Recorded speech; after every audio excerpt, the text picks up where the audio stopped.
नमस्कार मित्रांनो, आयुर्वेदा मराठी या युट्यूब चॅनलवर मी सर्वांचं स्वागत करतोय।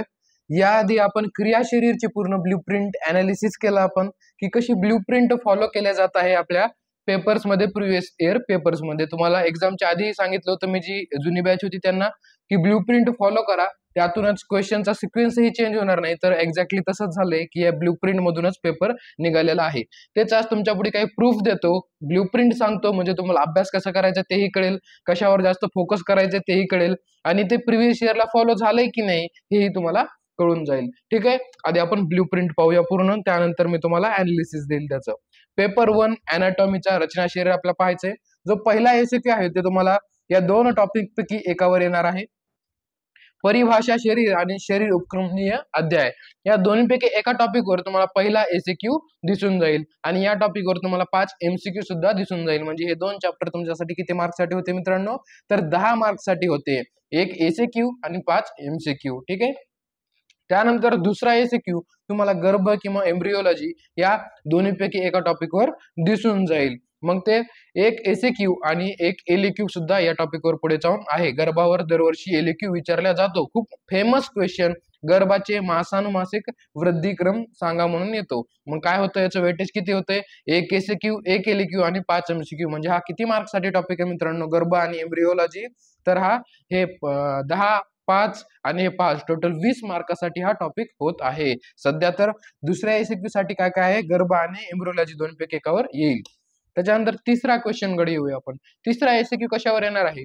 तर तिसरा एमसीक्यू अस्थि शरीर किंवा ऑस्टिओलॉजी या दोन्हीपैकी एका टॉपिकवर येऊन जाईल।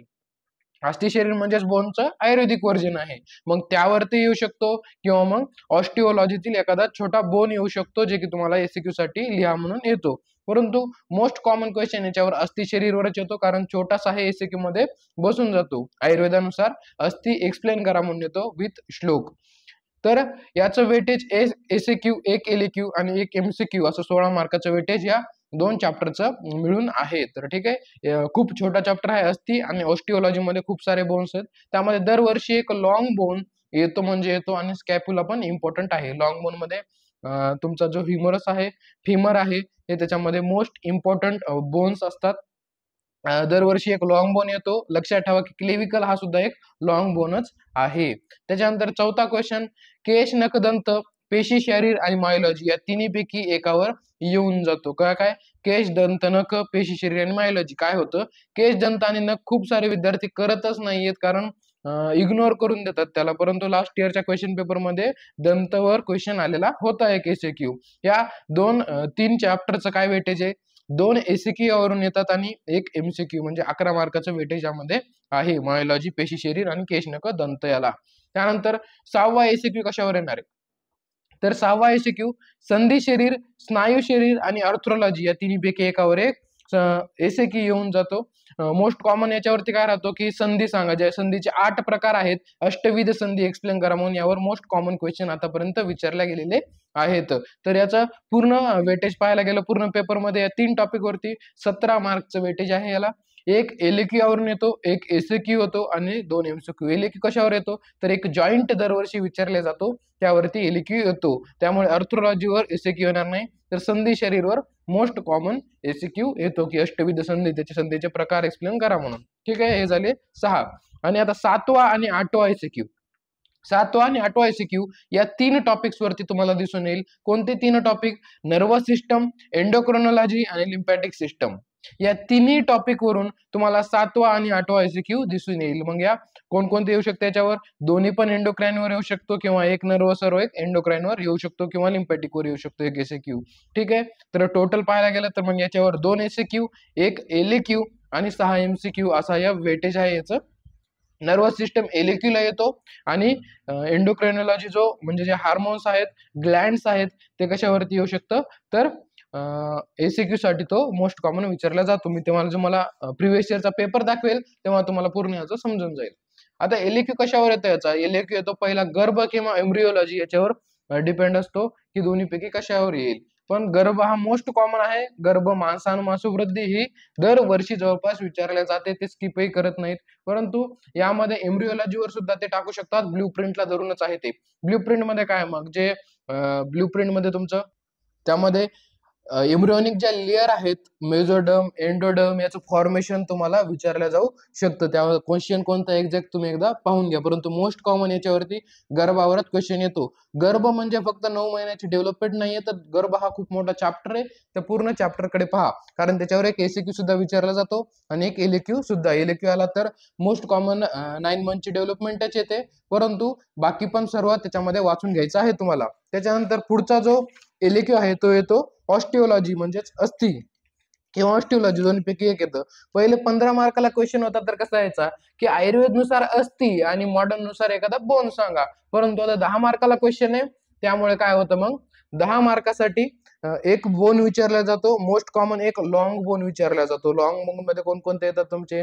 फिमर, ह्युमरस, रेडियस, आल्ना, त्याच्यानंतर क्लिविकल, हे सगळे कशामध्ये येतात? लॉंग बोन मध्ये येतात. परंतु त्याच्यामध्ये स्कॅप्युला पण एक इम्पॉर्टंट आहे. स्कॅप्युला एक करा आणि इम्पॉर्टंट सर्व लॉंग बोन करून जा. त्याच्यानंतर पुढचा आहे एक जॉईंट. एका जॉईंटवर दरवर्षी एक एलक्यू फिक्स असतो. मोस्ट इम्पॉर्टंट जॉईंट याच्यामध्ये काय सांगता येतील? शोल्डर जॉईंट, नी जॉईंट, हिप जॉईंट आणि एल्बो जॉईंट. हे 4 जॉईंट मोस्ट इम्पॉर्टंट आहेत. मग बाकीचे थोडेसे रिअरली इम्पॉर्टंट आहेत, जसे की रिस्ट जॉईंट वगैरे. ठीक आहे, दरवर्षी एक लॉंग बोन आणि एक जॉईंट फिक्सच आहे. त्यानंतर चौथा question, nervous system, endocrinology, lymphatic system, तिन्हीपैकी एकावर येतो, परंतु नर्वस सिस्टम हा जवळपास फिक्सच आहे. कोणता क्वेश्चन येतो सर नर्वस सिस्टमवर? नर्वस सिस्टमवर स्पायनल कॉर्ड सांगा, स्पायनल कॉर्डची अनाटॉमी, किंवा त्याच्यानंतर सेरेब्रम, सेरेबेलम, हे त्याच्यावरती मोस्ट कॉमन क्वेश्चन आहेत. सेरेब्रम, सेरेबेलम आणि स्पायनल कॉर्ड हे 3 क्वेश्चन मोस्ट आयएमपी ठरतात नर्वस सिस्टमच्या एलक्यू साठी. ठीक आहे, आता आपण जी ब्ल्यूप्रिंट पाहिली ती लास्ट इयरच्या क्वेश्चन पेपर मध्ये फॉलो केलेली आहे का ते पाहायचं आपल्याला. तर पाहूया. ब्ल्यूप्रिंट मध्ये पहिला टॉपिक आहे शरीर उपक्रमणी अध्याय किंवा परिभाषा शरीर. याच्यावर एक एसक्यू पाहिजे आपल्याला, तर आहे का सर? हो. शरीर व शरीराची व्याख्या लिहा, पहिलाच एक एसक्यू आहे समर 2023च्या पेपरला. शरीर व शरीर व्याख्या लिहा आहे पहिलाच. परिभाषा शरीर याच्यावरतीच आलेला आहे पहिला क्वेश्चन. त्याच्यानंतर दुसरा, गर्भ शरीर आणि एम्ब्रियोलॉजी, या दोन्हीपैकी एकावर एक एसक्यू पाहिजे. तर दुसरा क्वेश्चन त्याच्यावर आलाय का? गर्भस्थ रक्त संवहन आकृती म्हणजे फिटल सर्क्युलेशन एक्सप्लेन करा. हा एम्ब्रियोलॉजी वरती क्वेश्चन आलेला आहे. कशावर? फिटल सर्क्युलेशन ची काय करायची आहे? डायग्राम काढायची आहे आपल्याला. डायग्राम ऑफ फिटल सर्क्युलेशन म्हणजे हा एम्ब्रियोलॉजीवर दुसरा एलक्यू आलाय. ब्ल्यूप्रिंट फॉलो झालेली आहे, क्वेश्चनचा सिक्वेन्स सुद्धा चेंज झालेला नाहीये. त्याच्यानंतर तिसरा, अस्थि शरीर किंवा ऑस्टिओलॉजी, या दोन्हीपैकी एक वर तुम्हाला एसक्यू यायला हवा. तर फॉलो झालाय का? हो सर, फॉलो झालाय. आयुर्वेदानुसार अस्थिची संख्या व प्रकार लिहा. आयुर्वेदानुसार प्रश्न विचारलाय की अस्थि याचे प्रकार लिहायचे आहेत आणि त्याची संख्या काय आहे ते लिहायचं आहे वेगवेगळ्या आचार्यांच्या मते. झाला 3 प्रश्न. तुम्हाला एक्झॅक्ट पेपर मध्ये सिक्वेन्स सुद्धा चेंज झालेला नाही. त्याच्यानंतर चौथा क्वेश्चन काय? केश नख दंत. केश नख दंतवर क्वेश्चन आहे का बघू चौथा. मग चौथा, प्राकृत व विकृत दंत स्वरूप वर्णन करा. बरोबर आहे सर, ब्ल्यूप्रिंट फॉलो झालेली आहे. दंतावर एक एसक्यू आलेला आहे. त्यानंतर पेशी शरीर आणि मायोलॉजी, या दोन्हीपैकी एका टॉपिकवर तुम्हाला क्वेश्चन असायला हवा 5व्या क्रमांकाचा. तर 5व्या क्रमांकाचा फॉलो झालोय का पाहूया आपण. मायोलॉजी 5व्या क्रमांकाचा क्वेश्चन आलाय. डायफ्राम मसल एक्सप्लेन करा म्हणून आलाय, म्हणजे मायोलॉजी मधली डायफ्राम मसल इथे आलेली आहे. इथे सुद्धा ब्ल्यूप्रिंट फॉलो झालेली आहे. त्यानंतर संधी, स्नायू आणि ऑर्थोलॉजी, तिन्हीपैकी एकावर एसक्यू पाहिजे. आलाय का 6 नंबरचा? सुश्रुतयुक्त अष्टविध संधी. संधीवरती जसं मी तुम्हाला म्हटलं, संधीवरती अष्टविध संधी एक्सप्लेन करा म्हणून एसक्यू आलेला आहे. त्यानंतर 7वा तुम्हाला nervous system, endocrinology, lymphatic system, या दोन्हीपैकी या तिन्ही चॅप्टरवर तुम्हाला 7वा आणि 8वा क्वेश्चन आहे. पाहूया फॉलो झालंय का. तर पॅराथायरॉइड ग्लॅंड म्हणजेच काय? एंडोक्रोनॉलॉजी मधला हा क्वेश्चन आहे. कुठला? एंडोक्रोनॉलॉजी. त्याच्यानंतर लेफ्ट सुप्रारिनल ग्लँड, हे सुद्धा एंडोक्रिनॉलॉजी मधलाच क्वेश्चन आहे. 2 ग्लँड विचारले गेलेले आहेत, पॅराथायरॉइड ग्लँड आणि सुप्रारिनल ग्लँड. त्यामुळे कोणत्याही एक ग्लँड स्किप करायच्या नाहीयेत. ब्ल्यूप्रिंट नुसार ते फॉलो झालेलं आहे. आता एलक्यू पाहूया सर, एलक्यू मध्ये ब्ल्यूप्रिंट फॉलो झालेली आहे का. तर पहिला क्वेश्चन गर्भ किंवा एम्ब्रियोलॉजी वरती पाहिजे. पहिला क्वेश्चन कशावाला? सुश्रुतयुक्त गर्भवाक्य लिहून मासानुमासू गर्भवृद्धी सविस्तर वर्णन करा. झालाय सर फॉलो ब्ल्यूप्रिंट, आणि गर्भावरच क्वेश्चन आलेला आहे. 9 महिन्याची मासानुमासिक जी वृद्धी आहे ते वृद्धी सांगायची आहे. व्यवस्थित गर्भाचा क्वेश्चन वाचा. ही मासानुमासिक वृद्धीच विचारली आहे की मासानुमासिक वृद्धीचा क्रम विचारला आहे की आचार्यानुसार वेगवेगळ्या. ते क्वेश्चन पाहिला ना आपण कोर्समध्ये की कसं वेगवेगळ्या आचार्यानुसार वेगवेगळं जो बॉडी पार्ट आहे तो लवकर तयार झाला असं त्यांनी सांगितलंय. आपला जो अॅनाटॉमीचा कोर्स आहे तो सुद्धा चालू आहे ॲपमध्ये, तुम्ही जाऊन परचेस करू शकता. मॉडर्नसाठी वेगळा आहे, आयुर्वेदासाठी वेगळा आहे. त्यानंतर दुसरा कोणता आहे, डिस्क्राईब द क्लिविकल इन डिटेल. दुसरा तुम्हाला म्हटलं होतं एक लॉंग बोनवर येतो, तर क्लिविकल वर आलाय. क्लिविकल हा सुद्धा लॉंग बोनच आहे. तिसरा एसक्यू संधी स्नायू ऑर्थोलॉजी, तिने पी एक वर यायला हवा. कशावर आलाय तिसरा? मग तिसरा आलेला आहे डिस्क्राईब द नी जॉईंट. नी जॉईंट एक्सप्लेन करा म्हणून ऑर्थोलॉजीवर क्वेश्चन आलाय. ब्ल्यू प्रिंट फॉलो झालेली आहे. नी जॉईंट, एल्बो जॉईंट, त्याच्यानंतर हिप जॉईंट आणि शोल्डर जॉईंट, हे 4 जॉईंट खूप इम्पॉर्टंट आहेत. त्यानंतर नर्वस सिस्टम, एंडोक्रिनॉलॉजी, लिम्फॅटिक सिस्टम, तीनपैकी एक पाहिजे. मोस्ट इम्पॉर्टंट तुम्हाला म्हटलं होतं नर्वस सिस्टम पहा. आणि तेव्हा पण मी जेव्हा मोस्ट इम्पॉर्टंट क्वेश्चन रचना शरीरचे पहा, युट्यूबला जा, मोस्ट इम्पॉर्टंट क्वेश्चन ऑफ रचना शरीर आयुर्वेदा मराठी टाका. त्याच्यामध्ये तुम्हाला दिसेल की मी एक इम्पॉर्टंट क्वेश्चनची लिस्ट टाकली होती पेपर 1 आणि पेपर 2. त्यामध्ये तुम्हाला दिसेल की 100% पेपर त्यातूनच आलेला होता. आणि तेव्हाही मी तुम्हाला काही लिहून दिलं होतं इम्पॉर्टंट, सेरेब्रम, सेरेब्रम आणि स्पायनल कॉर्ड, त्याच्यामधूनच हा सेरेबेलमवर एलक्यू आलेला आहे नर्वस सिस्टमचा. ठीक आहे, तुम्ही जाऊन पाहू शकता तो व्हिडिओ की मोस्ट इम्पॉर्टंट क्वेश्चन ही रचना शरीर. त्यावरची मी एक्झामच्या आधीच सांगितलं होतं, परंतु त्यावरच सर्व क्वेश्चन आलेले होते, जसं की या पेपरमध्ये सांगितले. त्याच्यामध्ये फक्त मी हा जो क्लेविकल आहे तो एसीक्यू साठी सांगितलेला होता, परंतु एलक्यू साठी आला. एवढाच डिफरन्स झाला, बाकी 100% पेपर त्या अनालिसिस मधूनच आला होता. आणि तुमच्यासाठी हा मी पेपर ब्ल्यू प्रिंटचं अनालिसिस बनवलंय पूर्ण, आणि त्याचे प्रूफ सुद्धा तुमच्या पुढे दिलेले आहेत. ठीक आहे, आता पुढच्या पेपरचं जर अनालिसिस हवं असेल तर व्हिडिओला लाईक करा आणि कमेंट करा, म्हणजे आपण नेक्स्ट पेपरचं बनवूया. ठीक आहे, आणि नंतर कोणता सब्जेक्ट हवा यानंतर हे सुद्धा सांगा, आणि पार्ट 2 जर पाहिजे असेल यासाठी कमेंटमध्ये सांगा.